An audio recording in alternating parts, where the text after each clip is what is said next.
Hello, Jacksons. You're welcome back to the channel. It is your one and only Lady Jackson bringing you this particular. I think this is week 3 pool party as it is hot. And I must tell you, a lot happened. From Kidwaya being a bad boy. He's a bad boy. Look at him putting his faces in melons. He's a bad boy. And then we had where Pere had to declare war against Venita in the most craziest way possible. And then we had Messieke fighting with her boo-boo. I thought they had settled their lifelong issues from how many years ago, but it seems like they don't want to let go. They fought and it's crazy. Anyways, guys, I'm going to relay this in this video, so make sure you get to watch this video till the end. If you're new, subscribe. Don't forget to subscribe. Click on the bell button beside for notification and every post I make. Share comments down below and also share this video because it's about to be a ride. Yeah. Anyways, so the housemates played a game by, I think it was a Money Point, where they did questions and answers based on entertainment, country, blah, blah, blah, blah, blah, blah, blah. Now, this was after the biggest parrot has exposed the housemates and all the crazy gossip and backstabbing they've been doing to each other. Y'all know about it, right? This housemate finished. Big brother told them to go prepare for the pool party. He had not even announced if they had won. I don't know if they've announced if they won that challenge or who won. But aside that, let's just leave it. Big brother made some provisions. There were provisions of food that were like ready to be eaten, right? While the housemates were, having their good time partying on the pool and the garden and everything. We had seen that initially Neo and Adekunle actually fought over drinks. And I don't really want to go into that, but I want to go into this one. We saw where Ike took the food and went to hide. And this pissed off Messieke and other housemates who were really hungry. And Messieke was like, we've been putting so much energy towards preparing for this wager task. We must chop. Why would you give food and you can't be hiding it? For what now? I'm not going. I'm hungry. Bring that food. Let's eat. Like literally, she was blasting him. He didn't really respond much. She went on to tell Angel, Frodd, and 2 other housemates who were like siding her. I was like, yes, now we're supposed to eat the food. We're stressed and blah, blah, blah.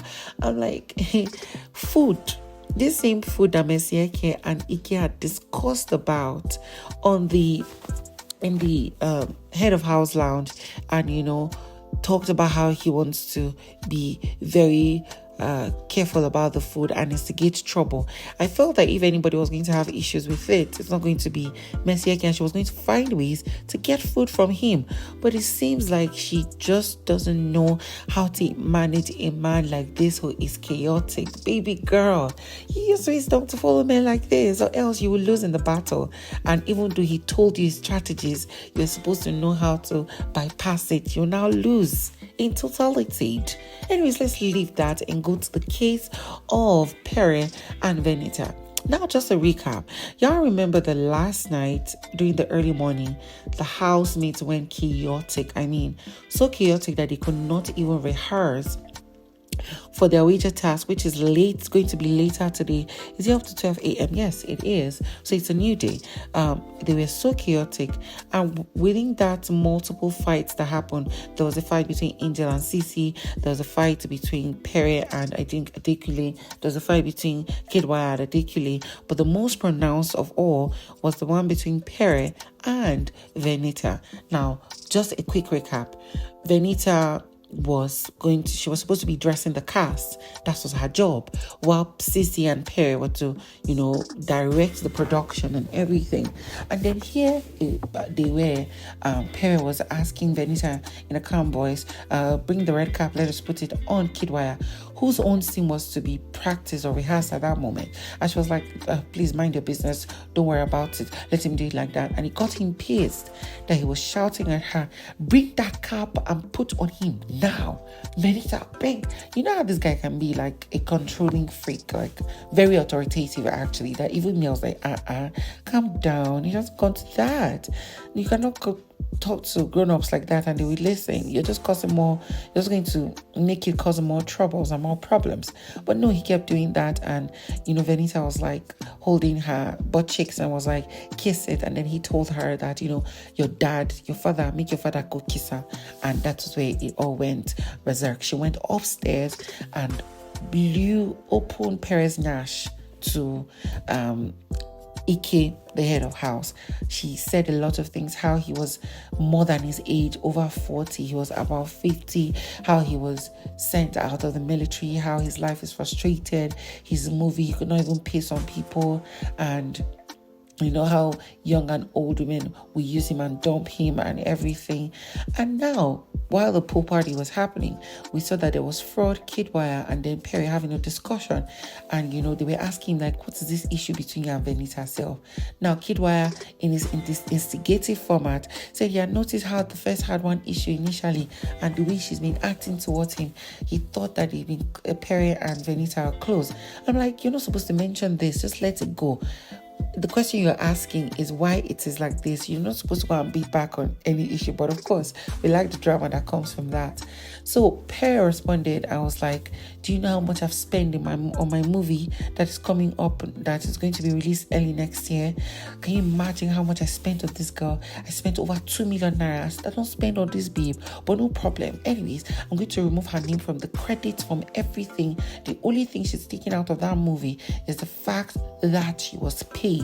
I'm going to show her what. I'm like, this is this guy declaring war. And while he's declaring war, she had already declared her own yesterday that if it comes for her, then she's going to release receipts. And we cannot wait for that to also happen. But into the juicy part of the pool party. The pool party was going slow and steady. People were avoiding each other, not to have unnecessary clash.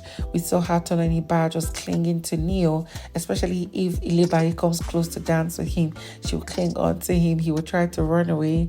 We saw how a few persons danced with each other, but soon we saw Frodd went into the pool, and here was Messieke, who came close to him. I was like there's this thing like cream that you use, like cream that you can pop on your skin, or on a whipped cream, something like whipped cream that she was putting on her chest on top of her Mèlons for Frodd to kiss or lick. And then here was Kidwaya, bad boy Kidwaya, came from back and just pulled her, grabbed her and popped it on the Mèlons and was kissing and licking on it. I'm like, oh daddy, that's so feisty. We like to see that. It was just crazy, and we like how it's going.